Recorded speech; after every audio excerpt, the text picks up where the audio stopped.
Welcome to the first episode of my podcast, Channel Your Inner Fertility. I'm Annette Figueredo, your host, and this is my podcast. Unleash your inner light so that your greatest potential can shine through. Welcome to the very first episode of Channel Your Inner Fertility. I'm recording this today at an extremely unique time in our history.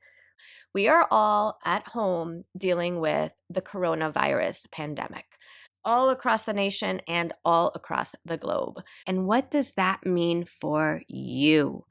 How can we reinvent ourselves and use this power for good rather than feeling that we have no hope and it's doom and gloom? We're going to turn it around and we're going to use this for something positive. So let's dive in. So, life as we know it has dramatically changed from one day to the next. And it has not just affected certain cities or certain countries or certain communities, it has affected everyone on a global level. This has never happened before as long as I have been alive. This is the first time I'm seeing this, and the first time most of you, possibly all of you, are seeing this too. So, as we're all shifting and as we're all pivoting and as we're all very quickly trying to put the pieces together and trying to see how we're going to move forward, and do I need to reinvent my business? Can I carry on the way I have been? Will I still have my job? Or what's going to happen with my children? How am I going to work and keep them home because all schools are shut down? As we're collectively trying to figure it all out and what this means for us, as we're all trying to make sense of this, there is one thing that is for certain, and that is that it's happening to all of us. It's happening to all of us. People are not able to do what they were just able to do 2 weeks ago.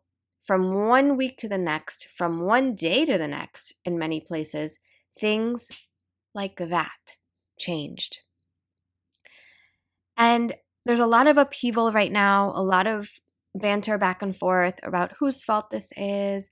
Are we in agreement with the lockdown? Some people don't agree at all that there should be any kind of quarantine or curfew or lockdown in effect at all. That's an American freedom, quote unquote. So there's a lot of back and forth banter and opinions on this. But wherever you fall on the issue, whatever side you fall on, it's happening. This is not something that we can stop from starting. It's already started.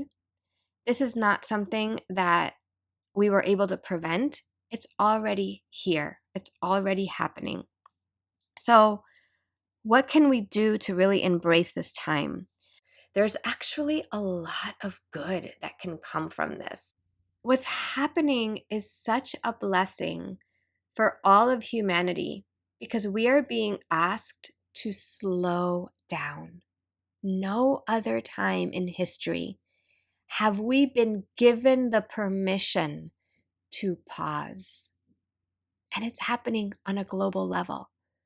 It's not just in a city, it's not even just in a country.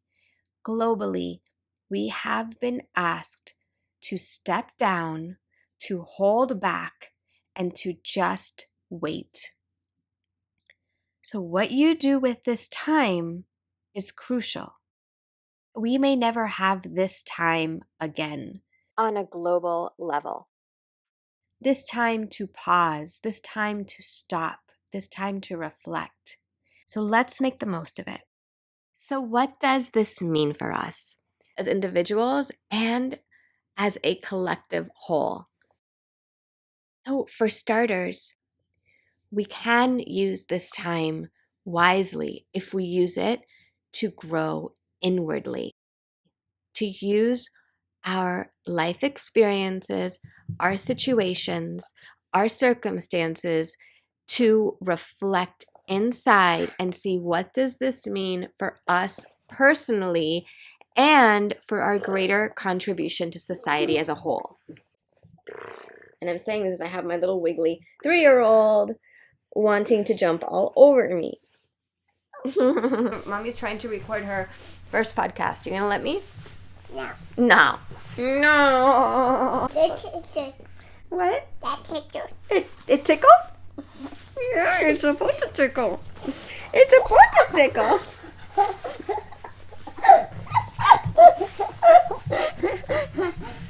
This time allows us to give our loved ones lots of hugs and kisses that we otherwise would not be doing. They'd be in school, we'd be working, or we'd be trying to secure our next job, right? We would be out there in the world doing things that we can't possibly do when we're home with our loved ones.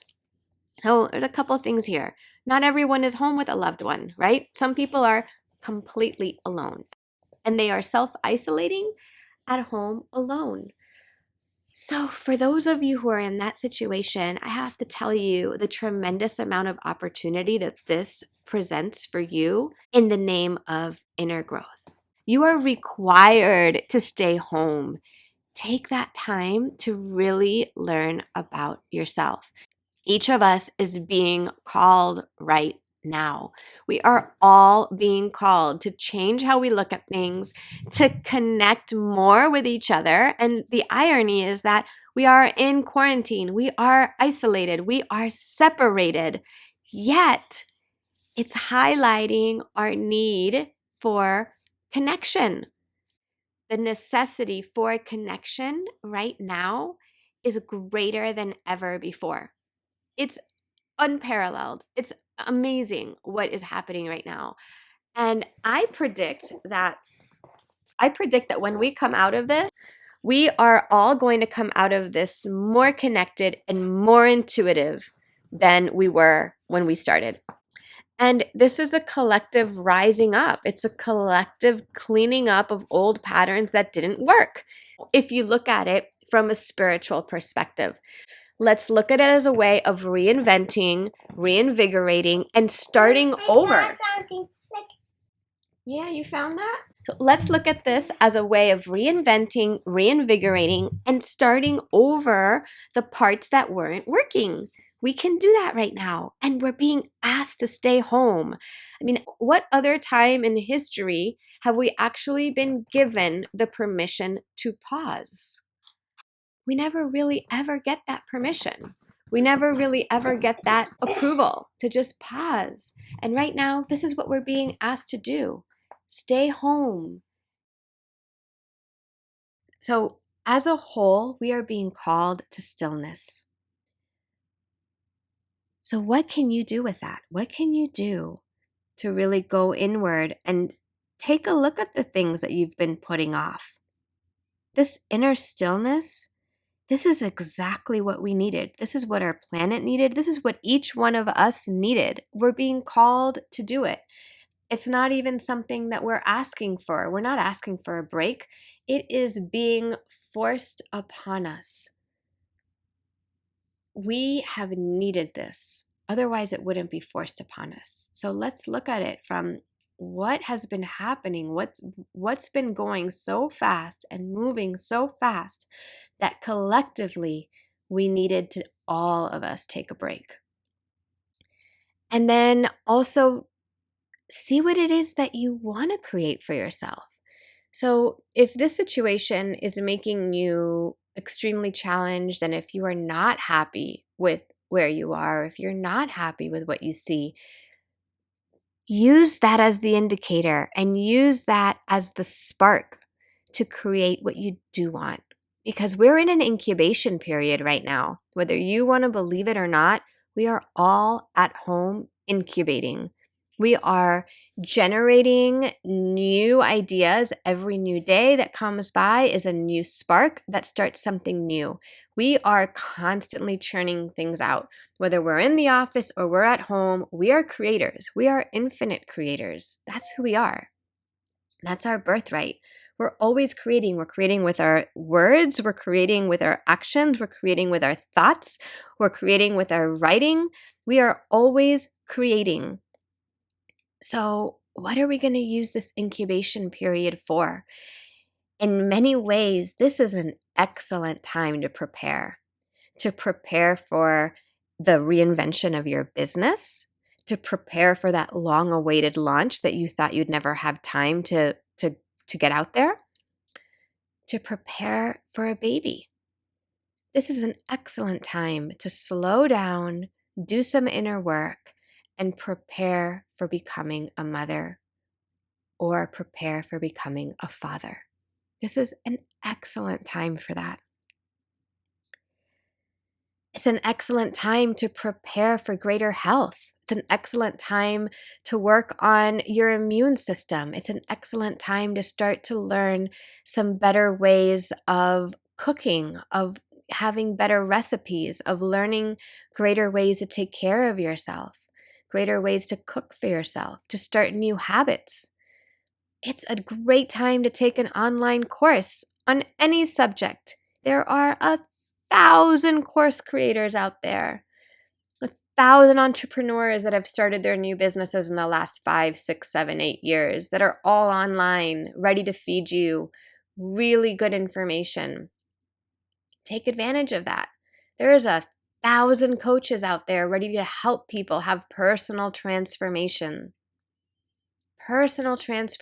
that you can't get from reading a book. There's a lot of people out there. If you're home and you're wondering, I'm not happy with the way things are going right now, there are people out there who want to help you. They want to help you. So ask for that help, reach out, because you can only go as far as your consciousness allows you to go. And your consciousness is really made up of your experiences. And if you're not given new experiences, it's difficult to grow. So we need all these experiences, and we need differences and difference of opinions, difference of circumstances, difference of situations, so that we have comparisons. We're able to make comparisons. We're able to see how we can do something differently. We're able to gain different perspectives. That doesn't happen by staying with the same. We need revolution. We need change in order to grow. And so that brings us to the pandemic. Apparently, things could not keep going the way they were going. Apparently, something needed to wake us up, something needed to shift, something needed to change. Do I think that terrible losses and suffering had to happen? No, I don't. And I don't understand a lot of the complexities and a lot of the things that happen, a lot of the suffering behind this. But if we put that aside for a moment and just look at what this represents as a collective whole in a moving forward way, it represents change. It represents revolutionizing how we have been doing things. All of a sudden, everyone's online overnight. Overnight. We have no way of connecting with each other meaningfully unless we are doing it virtually. Whether you're live streaming, whether you're watching a video, whether you're on Zoom or on Skype or on FaceTime or listening to a podcast like I'm talking to you right now, you're streaming it through the internet. We're doing it virtually. This is the new way. And it is a brave new world out there, and many people are learning it for the first time. So what does this represent for you? What new opportunities are there for you? What have you been putting off that you can now venture into and expand and grow and learn a new skill? Learn the online game if this is what has been calling you. And if this could be something that your business will depend on now. Learn it. This is a great time to learn it. We're being asked to pause, everyone. We're being asked to just wait. What greater time to really dive deep either into your business or into yourself than right now? So I see a lot of good that's happening from all of this. Of course, I never want anyone to suffer. I never want anyone to die unnecessarily. I think the toll this is taking on our medical system is extremely unfortunate. And when I hear the 900 deaths in Spain on a daily basis, the 800 deaths a day happening in Italy, it just breaks my heart. And those of you who know me know my stance on this very well. I don't think anyone should ever have to die alone. And knowing that it's something that's happening and that your family can't even be around you, I think that's the most heartbreaking issue of all of this. What we can do is use this time wisely. We can use it as an incubation period. I predict that this collective slowing down is going to make us as a whole more connected and more intuitive than we were going into it. I think that we're going to be coming much more together as a nation. I think politics and sides are going to start to go away. I know a lot of people still blame the president for a lot of stuff. A lot of people are always going to be for the president no matter what. So those politics, they're always going to be there. But I think things are going to start to be glossed over a little bit more, and we're no longer going to be seeing things as so partisan coming out of this. I think we're going to start coming together more as a whole, as a collective consciousness, as a voice for humanity, and as a voice for humans, as a voice for people. So I see barriers being torn down, and I see a greater connectedness that's going to be resulting from this whole catastrophe that's happening everywhere. And what's so interesting is that in all of this separateness, isolation, being sequestered, being quarantined from everyone else, wearing gloves, masks, trying not to breathe on anyone, trying not to talk to anyone, trying not to touch anyone, touch anything, don't touch the railings, don't touch the doorknobs. In all of this separateness, it is highlighting our need to be connected more than ever before. And it's also highlighting the interconnectedness of everything, the interconnectedness of all people, the interconnectedness of all things, the interconnectedness of our planet. We're all running around affecting one another. What we say affects each other, what we think affects each other.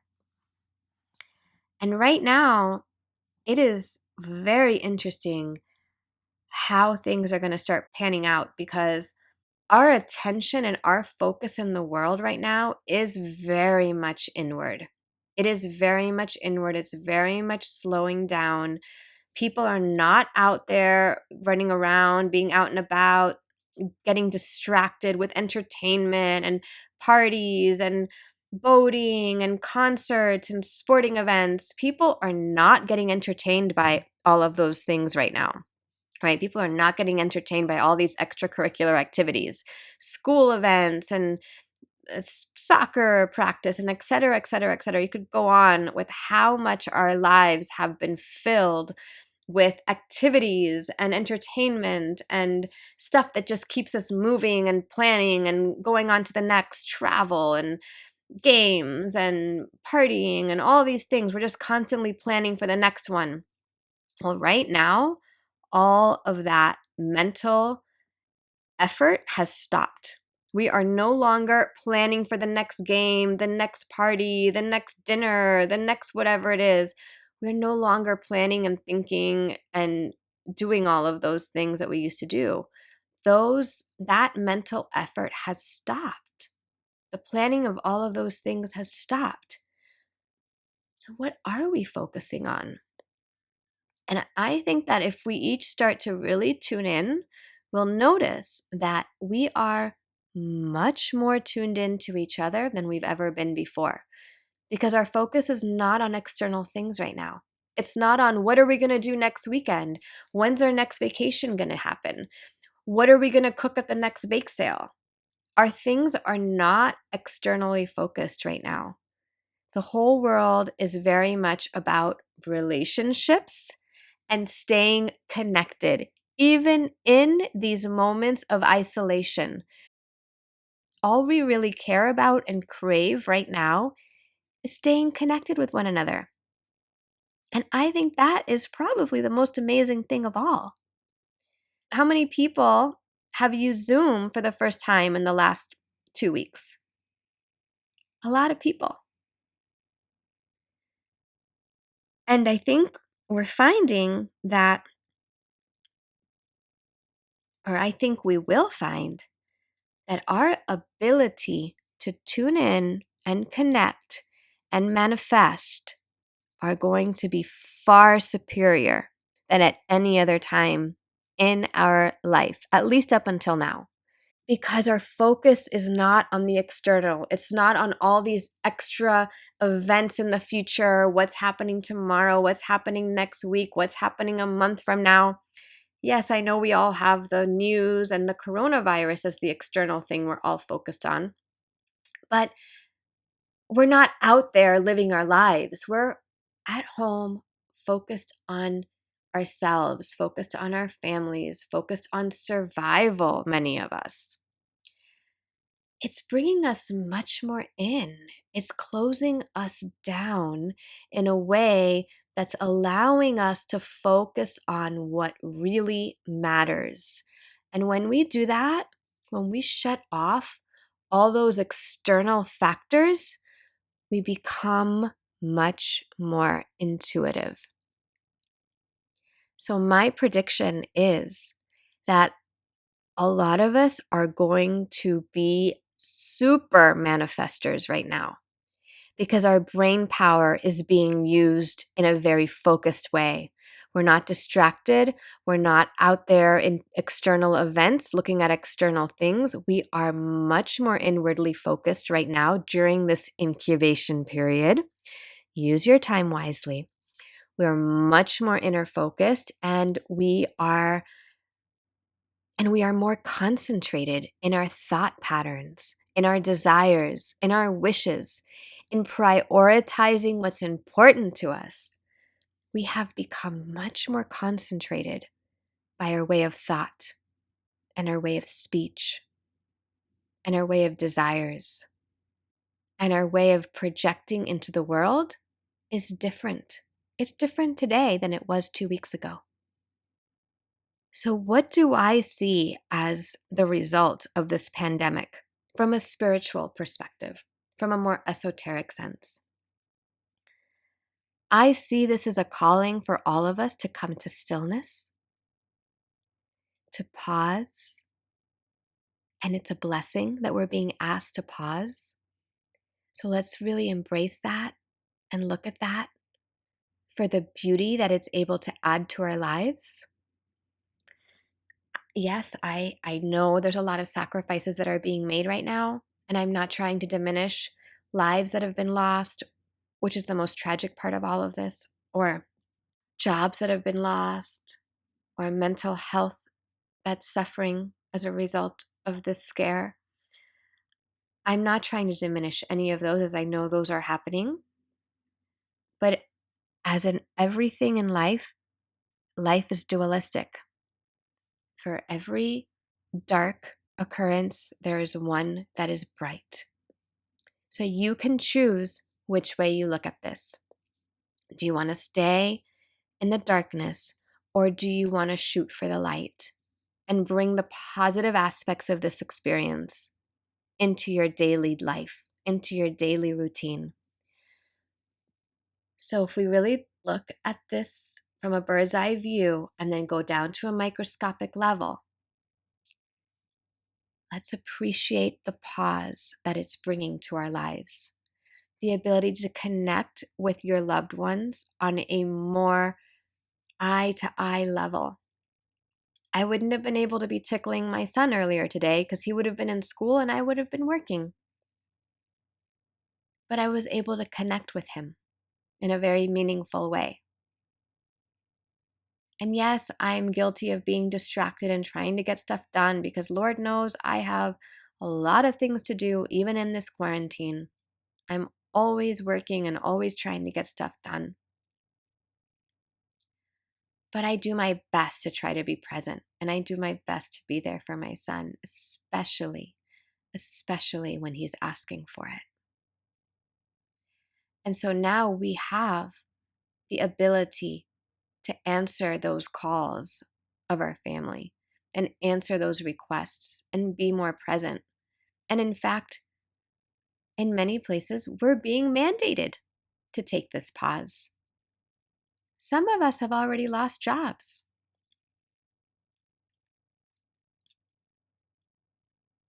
We're all in it together, guys. Like, no one is immune to this. No one's immune to what's happening. We all know people who have already been devastated by the disease. And maybe not all of you listening, but probably the majority of you listening will have already known someone who has been dramatically affected in one way or another, whether it's a loss of job or a loss of life from someone they know. So this is not to minimize the catastrophic effects of what's happening, but we still have a choice to how we see this in our life and what meaning this is going to have in our life. So if we embrace the collective stillness that we're all being called to embark upon right now, if we use this time wisely and look at it as an incubation period, what is it that you would like to manifest? So that when the light switch gets turned back on again, what can you say you've done with your time in quarantine? What have you created? Even if it's just a powerful visualization in your mind's eye, that's fine. Whatever is meaningful to you is all you need. There's no checklist here that you have to check off. There's no one judging you. The only one judging you is yourself. That's something that we can work on during this time also. And maybe that's something you need to work on. Practice non-judgment with yourself so that you may become less judgmental of others. That's a spiritual growth right there. So, what are we being asked to do during this time? What's our higher self saying? Annette, this is the time for you to do this. What is your higher self asking you to do? It can't be that you're going to use this time to watch Netflix all day long. If you've already done that a couple of days, that's fine. You probably haven't had a break in forever, right? So take a couple of days, goof off, do whatever you want. Even if you're completely by yourself, you could just, whatever, take your days to goof off for a while. But we're going to be here for a while. So let's make the intention of not being in front of the television every single day, day in, day out for the next 3 or 4 months. Let's make the intention that we're going to come up with something meaningful, create something meaningful. It doesn't have to be for business. It could be completely personal. I'm not trying to guide you one way or the other. But this is a supreme time for manifestation. There's a lot of revolutionary energy happening right now in the month of April. This is the month for revolution and change. So what this pandemic represents for us is a change in consciousness. It is a total removal of everything that has not worked up until now and a shift into something new. It's going to be uncomfortable. It's not going to be easy, but we are all being called to do it. What I see beautiful is that I have seen so many people reach out to others trying to help from many angles. I've seen moms offering other moms food for their kids. I've seen people that are healthy offer to go get groceries for those that are autoimmune compromised. These are, I'm talking strangers, complete strangers on the internet who don't know one another. People are pitching in many, many ways. So many business coaches out there that are offering so many great services. I know because I work with some and they've just opened up. They've just opened up their offerings. I mean, it's been amazing how generous the business community has been in the face of all of this. There are some really good people out there. You can decide to be one of them. You can decide to be one of them. So as the world is shifting and everything is changing, what habits do you want to bring in and what habits do you want to let go of? This is the time, folks. This is the time for us to think about shedding bad habits, shedding old habits, getting rid of them once and for all. We're in the month of April, Uranus energy. Let's get rid of what doesn't work. When May rolls around, we're going to have a lot of action-oriented energy. So we might be able to bring in the positive things. But let's use this energy right now to get rid of the stuff we don't want. A lot of change happening over the next 4 weeks. How are we going to use that changing energy? Let's start to open up our consciousness, allow the shifts to happen as they need to happen. If we're a little rigid and a little stuck, start softening up. Start softening up so that you can move with the changing times. We don't want to be so rigid that we're not going to be able to adapt once this new world gets back to work and doors are open again, because that will happen. But we don't want to be so rigid. We want to take this time to assess ourselves, observe ourselves, do some self-analysis, reflect. So self-study is very important, especially when you're on a spiritual path. It all starts with the self. We all start with studying the self. So study yourself. Take this time, take this reprieve to study yourself. Reflect. Observe how you react. So many lessons there. And see what you want to bring about. What change do you want to bring with you to this new world? Because there's no doubt, life as we know it has changed. Yes, businesses may reopen, but it's not going to be the same. Life is going to be different. This has forever been imprinted on our collective consciousness, and this will forever change how we as a world move forward. I have no doubt about that. So how are we going to pivot and how are we going to shift to gracefully move along with this brave new world? I wish you all lots of love, many blessings, and may you find this brand new period of stillness and self-reflection a blessing in your life.